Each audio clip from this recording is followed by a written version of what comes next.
Margaret had everything: wealth, luxury, and power.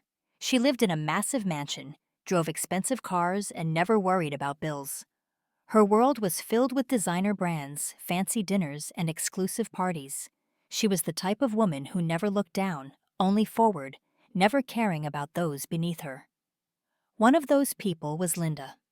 Linda had worked for Margaret for 7 years.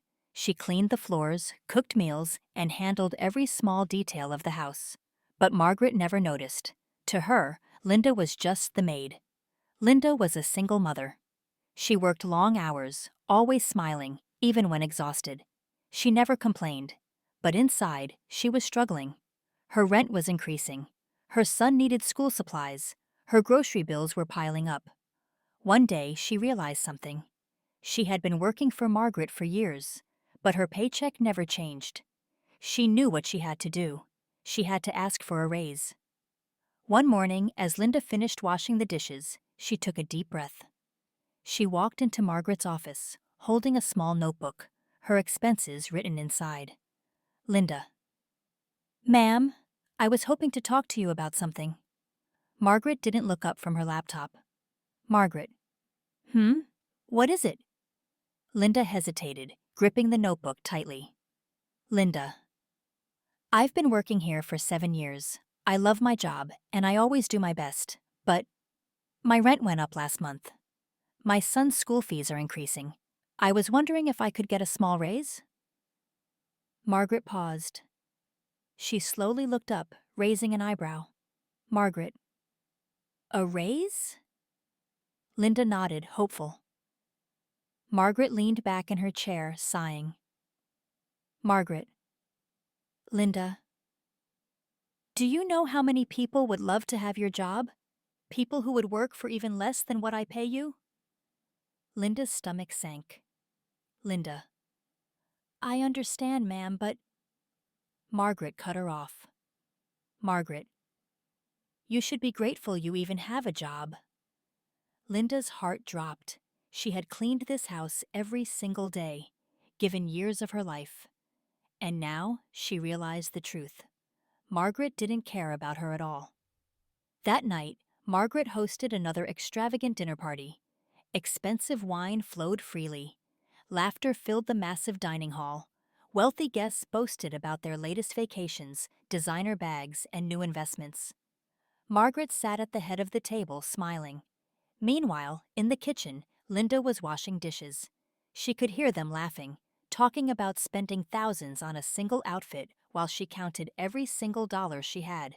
She continued working, scrubbing the fine china, clearing the table, serving without a word. No one noticed her. As the guests left, Margaret handed a $100 tip to the valet, the same amount Linda made in almost a week. Margaret never noticed the tired look in Linda's eyes. She never saw the way Linda held back tears as she swept the floors. And she definitely didn't notice when Linda left that night, walking home in the cold because she couldn't afford a cab. In her small apartment, Linda sat at her tiny kitchen table, counting her money. It wasn't enough. It would never be enough. She needed a way out. The next day, Linda met her friend Rosa at a small coffee shop. Rosa had always been the wise one. She worked hard but also knew how to invest. Linda sighed, stirring her coffee. Linda. I don't know what to do anymore. No matter how much I work, I never have enough.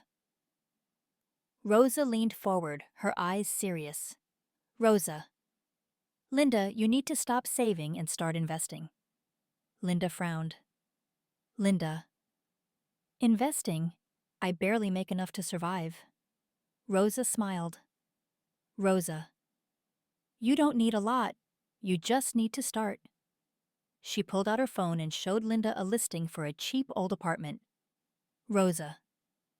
This place is for sale. You could buy it, fix it up, and rent it out. It's how I got out of struggling. Linda shook her head. Linda. I don't have that kind of money. Rosa smirked. Rosa. There's always a way. You just have to take the risk. For the first time, Linda felt something new. Hope. That night, Linda sat in her tiny apartment thinking. She looked around at her few belongings: a small couch, a worn out table, a secondhand TV. She thought about Margaret's mansion, the wasteful spending, the lavish lifestyle, and she made a decision. The next morning, Linda sold everything she didn't need: her old jewelry, extra furniture, clothes she never wore. She gathered every dollar she could and took a small loan from the bank. With Rose's help, she bought the old apartment. It was falling apart. The walls were cracked, the pipes were leaking, and the floors were covered in dust. But Linda saw potential. Every day after work, she went straight to the apartment. She painted the walls, fixed the plumbing, cleaned until her hands were sore. She learned how to repair things herself to save money. It took months of hard work, but finally, it was ready. She rented it out and started earning passive income. For the first time, Linda wasn't just surviving, she was growing, and she wasn't going to stop. While Linda was building her future, Margaret's world was crumbling. It started with her husband's bad investment.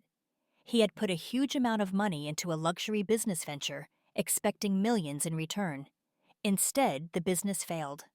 Suddenly, their finances weren't as stable as before. Margaret didn't notice at first. She kept spending like nothing changed: expensive spa days, designer shopping, fancy dinner parties, until the bills started piling up. Her credit card was maxed out. The mortgage was overdue. The household staff had to be let go, one by one. But Margaret refused to accept reality. Margaret, it's just a small setback. We'll fix it. But the calls from the bank kept coming. Then one day, her husband broke the news. Husband, we have to sell the house. Margaret froze. Sell the house? The mansion she had bragged about for years? She wanted to scream, to argue, but deep down, she knew. She had no choice. A month later, she packed her things and left. The mansion was gone. She needed a new place to live. Margaret's new home was nothing like her old one. No grand staircase, no luxurious chandeliers, just a simple apartment, small, plain, affordable. Margaret walked through the apartment, frowning at the peeling paint and outdated furniture. Margaret, I guess it'll do for now. She had to start watching her spending. No more luxury shopping. No more extravagant dinners. For the first time in years, Margaret was just another tenant. One afternoon, she noticed a leak in the bathroom. Frustrated, she picked up her phone and called the landlord. Margaret, there's a problem in my unit. I need maintenance to fix it immediately. The landlord's assistant politely responded. Assistant, I'll let the owner know. She'll come by next week. Margaret scoffed. Margaret, a whole week? What kind of service is this? She sighed and rolled her eyes. Margaret was not used to waiting. She wanted to meet the landlord in person.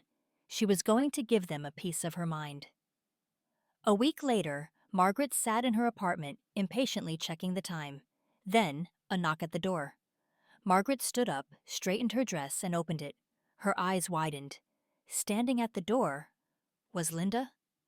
Margaret froze. Her mind raced. Was this a mistake? A coincidence? No. Linda stood there, dressed in professional business attire, confident, poised. And then she spoke. Linda. Hello, Margaret. I'm the landlord of this building. I heard you had a complaint? Margaret's jaw dropped. She felt lightheaded. The same woman she had refused to give a raise was now the one owning the building she lived in. Margaret swallowed hard. For the first time, she didn't have a single word to say. Linda, on the other hand, smiled, a polite, professional smile. Linda. Welcome to my property. Margaret stood frozen in the doorway. Her mind spun. She wanted to speak, to say something, anything, but no words came out. Linda just stood there, calm and composed. The same woman Margaret had underpaid, dismissed, and ignored for years was now her landlord. Margaret's face burned with embarrassment. She quickly cleared her throat and forced a nervous smile. Margaret. Oh, Linda, I didn't know you. Owned this place? Linda simply nodded. Linda. Yes, I do. Margaret shifted uncomfortably. She wanted to act superior, to demand immediate service. But suddenly, she felt small. She had no power here. Margaret. Well, I just wanted to report a small issue. Nothing major, of course. Linda nodded again, professional and polite. Linda. I'll have my team look into it. Then she handed Margaret a rent notice. Linda. Also, your payment is due next week. Let me know if you need any assistance with the process. Margaret swallowed hard. She nodded quickly, taking the paper. Linda gave her a final polite smile and left. As soon as the door closed, Margaret collapsed onto the couch. Her hands trembled. She had spent years treating Linda as unimportant, and now, she had to pay rent to her. Linda walked away from Margaret's apartment with her head held high, not with revenge, not with anger, but with pride. She had worked for years cleaning floors, washing dishes, and being ignored. Now, she was a businesswoman. She continued investing in more properties, growing her real estate empire. She hired other hardworking women like herself, making sure they were paid fairly. She never forgot where she came from. She never became like Margaret. Meanwhile, Margaret lived in silence. She avoided Linda whenever she could. She never disrespected her again. And every single month when she sent in her rent check, she was reminded of the mistake she had made. The woman she once refused to help was now the woman in charge.